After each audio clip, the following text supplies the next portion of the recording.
देखिए, मेरा नाम प्रमोद नारंग है। मैं पेट्रोनेट एलएनजी लिमिटेड में डायरेक्टर टेक्निकल हूँ।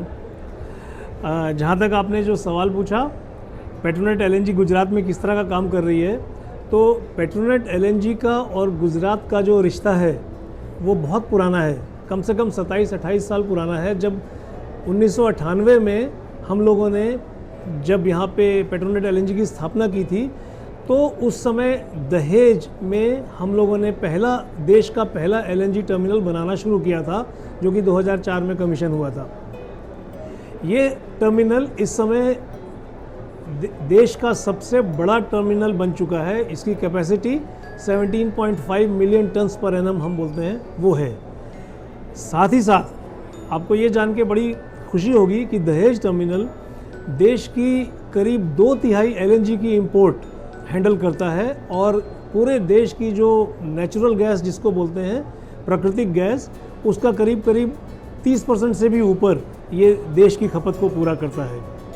पेट्रोनेट एलएनजी करीब पिछले 3-4-5 साल में गुजरात में करीब 25,000 करोड़ रुपया इन्वेस्ट कर रही है। जहाँ तक आपने कहा कि भाई ये इधर सौराष्ट्र क्षेत्र में या कच्छ के क्षेत्र में पेट्रोनेट एलएनजी का क्या योगदान है, तो पेट्रोनेट एलएनजी के दहेज टर्मिनल से जो गैस निकलती है वो देश के कोने कोने तक जाती है, जिसमें कि सौराष्ट्र और कच्छ भी शामिल है। सौराष्ट्र में आप तो लोग गुजरात के हैं, आपको मालूम है मोरबी एक ऐसी जगह है जहाँ पर नेचुरल गैस की बहुत खपत होती है। तो पेट्रोनेट एलएनजी विभिन्न इंडस्ट्रीज़ को, और ख़ास करके मोरबी की इंडस्ट्रीज़ को, इस नेचुरल गैस को बड़े ही किफ़ायती दाम में पहुंचाने का प्रयास करता है। इस तरह से नॉट ओनली कि भाई मोरबी, हम लोग देश के कोने कोने में हमारे टर्मिनल से पाइपलाइनें बिछी हुई हैं जो कि दूसरी कंपनियों की हैं, वो हमारे दहेज टर्मिनल से गैस ले जाके power industry, fertiliser industries, refineries, petrochemicals, ये जो सीएनजी, पीएनजी, जो घरेलू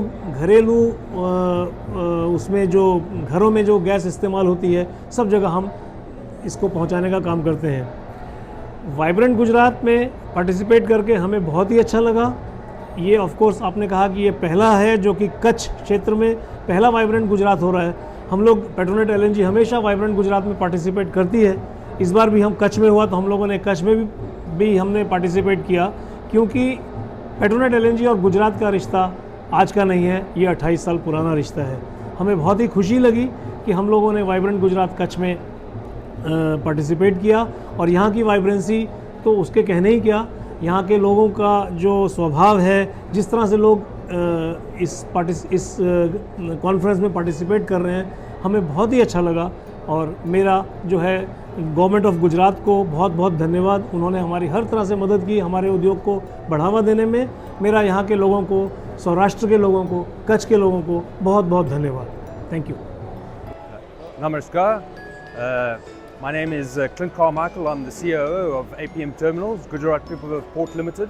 I'm here at Gujarat Vibrant Gujarat Summit. All I can say is what a fantastic time to be in India.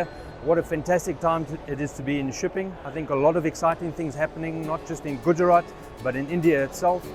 From an APM Terminals point of view, I think with the support of Gujarat Maritime Board, with all their support, they've given us a platform to expand our port.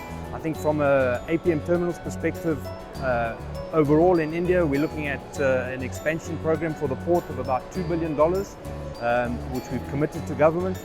So we're looking forward to how that will benefit Gujarat and the Saurashtra region, and then also how that can expand further into Pan-India and how that will benefit the rest of India. Jai Hind. Thank you very much.